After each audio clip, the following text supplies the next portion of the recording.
Okay. Hello again. It's been a while again, but this time it's for slightly different reasons. Nothing too crazy, but I've been a little burnt out and also just busy. Because that is life. Anyways, part of the reason why I'm not looking at the camera. Part of the reason why I've been a little burnt out is just because how things work. And also, I'm kind of tired of fashion, the industry, and there's like a lot to say, and I've been thinking a lot, but I found slightly different outlets of thinking and feeling whatever. Um, but yeah, I haven't been able to care as much. I've been taking a little bit of a break, um, taking a little bit of a step back on things from constantly just consuming.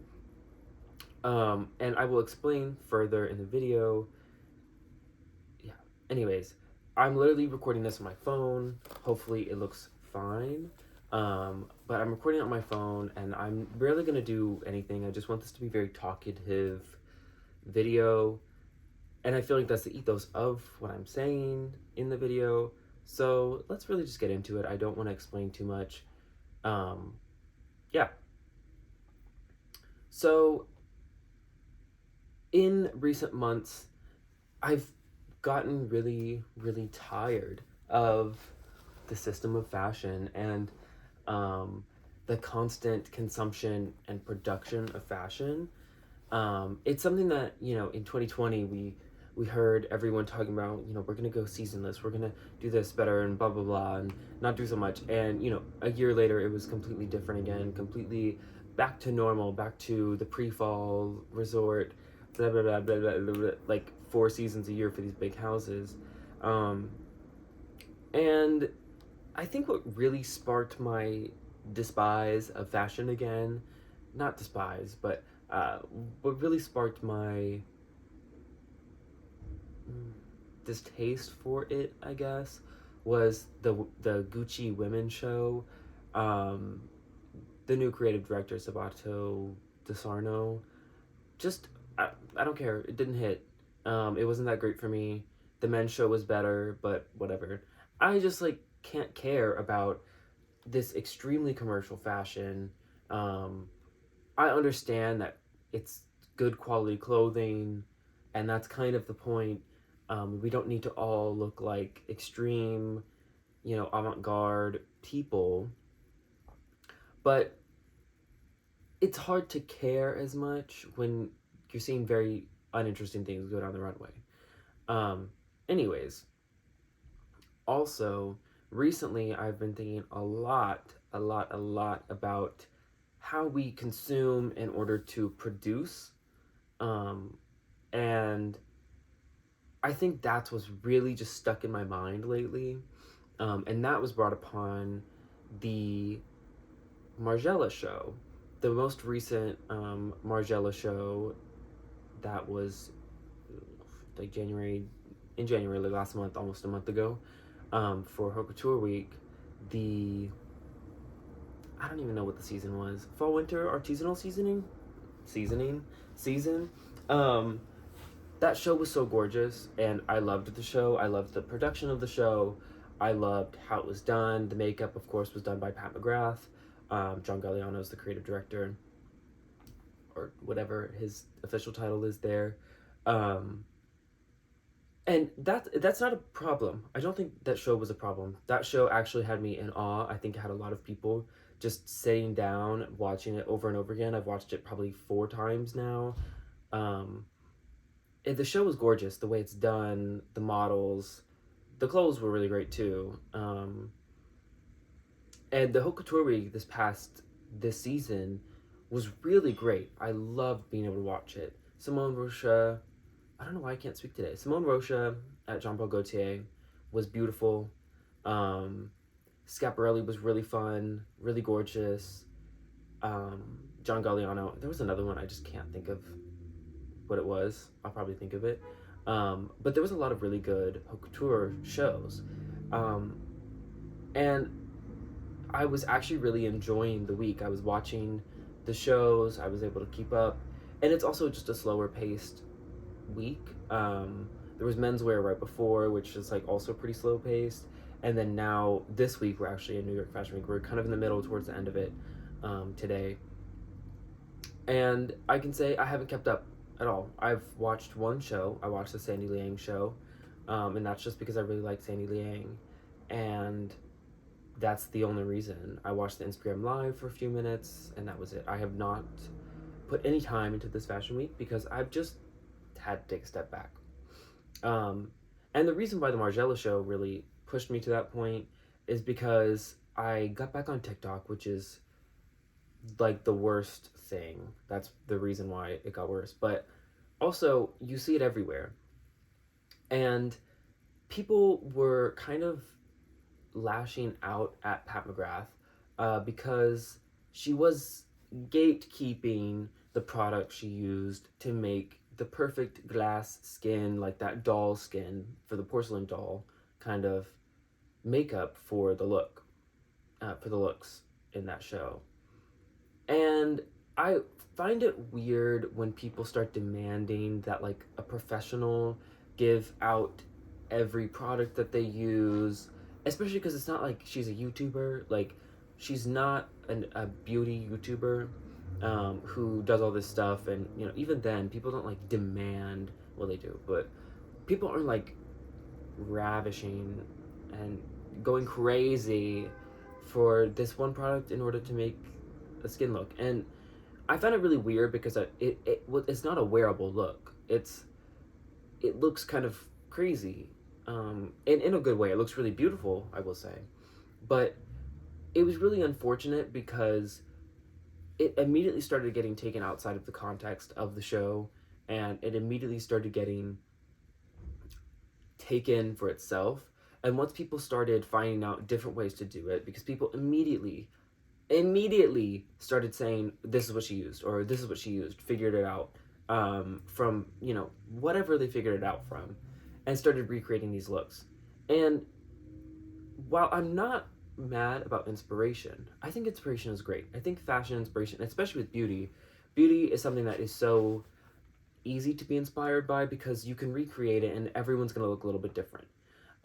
You know, you can adjust certain people's things into your own routine or life, and same thing with style too. I do it all the time with different shows that I find.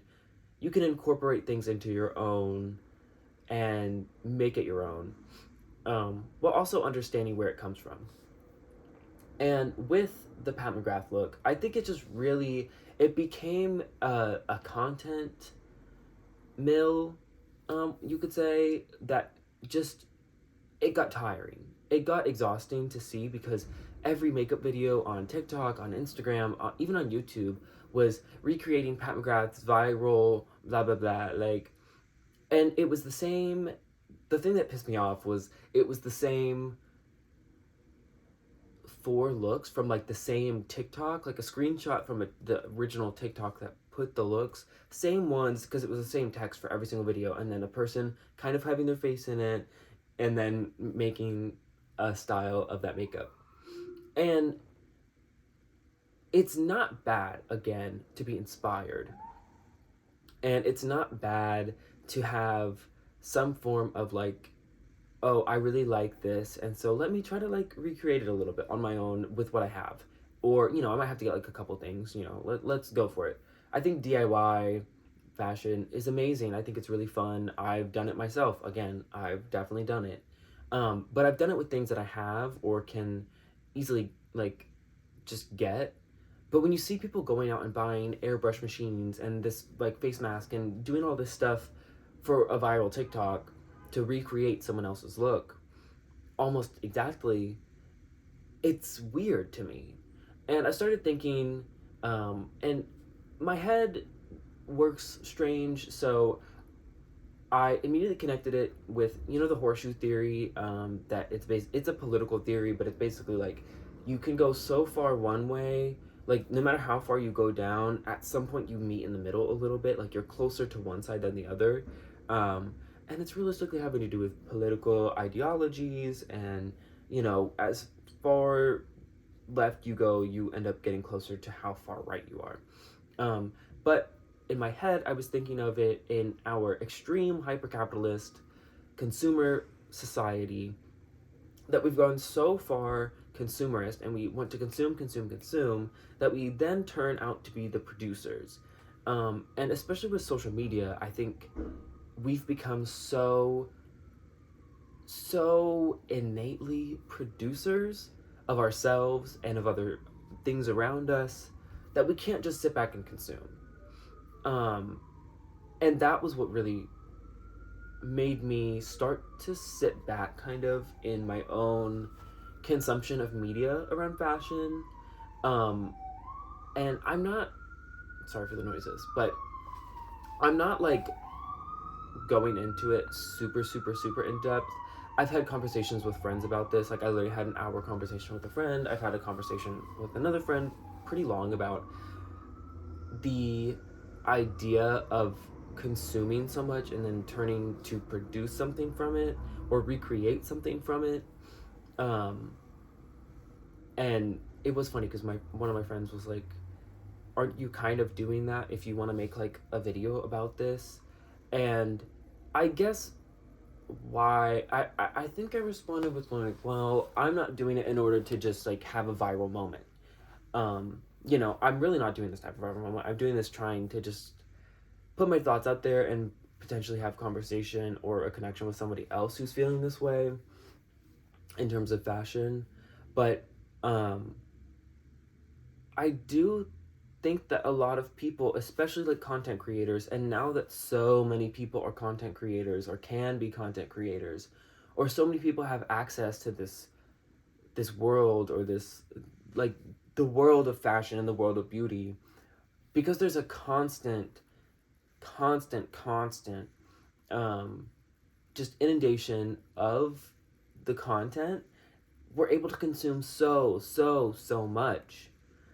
But it's not just that we're able to consume. We are now able to, we're not just able to consume a show. It's not just that we're consuming the media about these things. We're also almost immediately able to consume the same clothes, or not the same, but a fast fashion version of that clothing, many times before the actual brands are able to produce those things. Or we're able to find it secondhand, which I think is a much better alternative. I have done that as well. So I can never exclude myself fully from this. I myself am a consumer. I myself have produced things in order to replicate. But I think so many people have turned other people's creations, consumed them, and then blurted them back out in a way that is just copying, um, in order to, get on this trend, get on this viral moment. Because, of course, like, the Pat McGrath makeup was a viral moment. And it should be, because I think she's an incredibly talented makeup artist. I think she's an amazing artist. She's able to do things that, so many people have not been able to do. She's able to create a dream, and I think it's really great that she's been able to work with John Galliano again. And she has for seasons now. But some of her work is some of the most inspiring and groundbreaking makeup and just creations that have come out of makeup and the fashion world in the past 30 years. She's been working for so long. So I think it's amazing that at least people are still giving her credit. I will say that's like the one thing, is that everyone is giving her credit that I've seen. I think it's amazing, and I think it's great to be inspired by her. And I think that it's great that she's kind of getting her flowers for this moment, because I think she really deserves it. I think Pat McGrath is one that has been so... She's not underground. I mean, she has her own makeup line, and that's like really famed, but I think her actual work has been something that people don't look towards much. And she's kind of like the only one able to do it. She's not coming in the footsteps of anyone else. She's creating that path for herself. I think it's really great. But I think when people start to consume it so much and then produce in order to replicate, it kind of takes it away from her. And I'm not saying she owns this in any way, or that, because she did it first, she's the only one who can do it. Absolutely not. I just think it sucks when, like, my artistry is centered instead of this other thing, when, yes, you're a makeup artist, but do something else. Like, you don't have to do the exact same look she did. If you want to be inspired and incorporate it into something and do a look that might be your own. But especially with such an unwearable look, why are you trying to do this for, like, you can't even talk with that makeup. With that specific look and the way that they had to create that skin texture, you can't talk. Like, you can't even do anything. So why couldn't you, create a look that is inspired by the makeup, uses certain things about it, and incorporate it into your life? That's fine, whatever. But it's because we're creating trends and creating these extreme, like, cycles of trends that people want to jump on and people want to produce. And then when so many people produce, there's only so much you can do with it. And it stops. Like, it ends up getting to the point where everyone gets so tired. And after almost a week of being on TikTok, when I saw that constantly, I just had to delete the app. And I really don't want to get back on there. Like, really, ever. I was off of it for, like, a really long time. But it just sucks to see that our media culture has become so much of, I need to reproduce everything else, and because I can consume so much, I then need to reproduce so much. um and it's led to a lot of really quick trends, and this isn't a new conversation of, like, micro trends and whatever, but I think we there's some different, like, views on it, and I really want to kind of start blaming people for it. No, I'm just kidding, but I do kind of start I have started thinking, like, we need to start blaming ourselves for the consumption that we do and the production that we do. um we consume so much media, we consume so much that, of course, it's going to impact how we consume the products that we get and the type of things that we produce with those things. And especially because we are in such a consumer producer society, we live in this social media world that we're constantly having to produce. Even if it's our own outfits or the way we do our own stuff, we're constantly feeling like we need to produce something for other people to consume. And it's just this weird cycle of, like, we are constantly, like, taking things from other people, giving things to other people. And that's why I really wanted to step back, was I felt like I've consumed so much and I've done so much to where I was kind of getting to the point where I was, like, trying to consume other things. And yes, every time I've tried to incorporate things into my life, I always first start, like, secondhand. Um, because I'm not trying to, ruin the earth. But so many people do not want to do that. And it's mind boggling to me.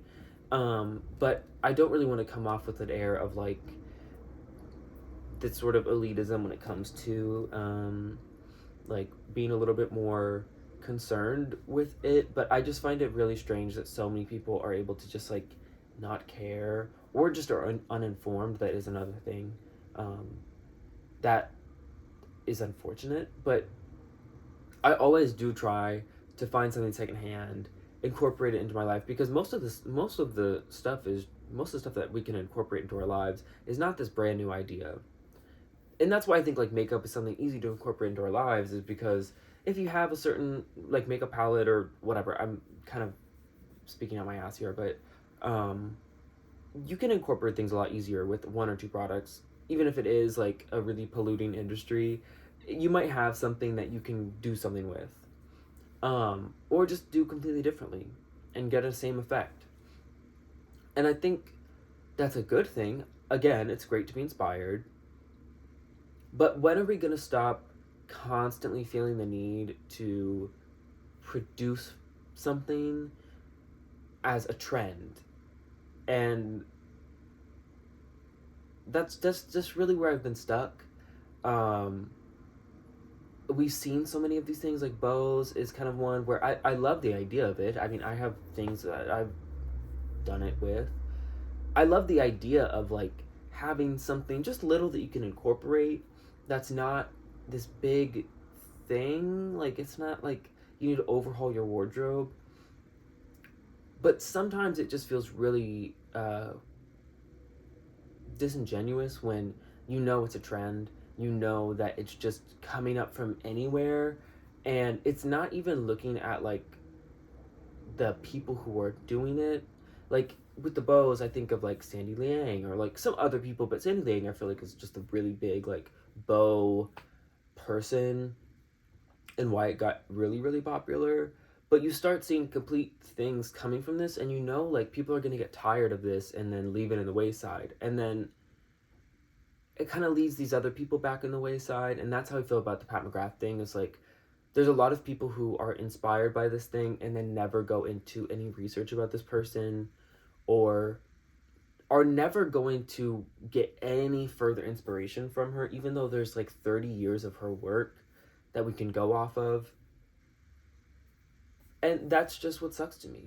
I'm in kind of a weird space when it comes to like fashion, and I want to just enjoy things, and that's why I loved this past haute couture week, and why I think the Pat McGrath thing kind of hurt a little bit more, is that this haute couture week was just something I could sit back and enjoy and love, and it felt like for once, fashion was just like being creative and being beautiful, um, and for once in a long time, and I think like this fashion week is, you know, it's been, from the stuff that I've seen, it's been nice. It's been enjoyable to just look at and not feel like, oh, I need to recreate something and reproduce something. Um, but it is just a weird place, and it's something I've been thinking about a lot. And you know, I hope to come to an answer with it, but I also think I've kind of come to the answer that I just need to sit back and consume less and really rethink how I try to reproduce. Um, so that's really kind of my thought, and that's why I really just wanted to get this video out, because I've been thinking about it a lot, um, and I just wanted it to be casual and not overproduced and not overdone. Um, yeah, so I don't know. I'm gonna try to do more of these conversational things just because I enjoy them a little bit more than doing something super like researched and done and whatever. But I do think that that's important. So, anyways, if you've watched this far, I don't even know how long I've been talking, but if you've watched this far and have enjoyed any bit of this, like, subscribe, comment. Do what you want to do, girl. Bye.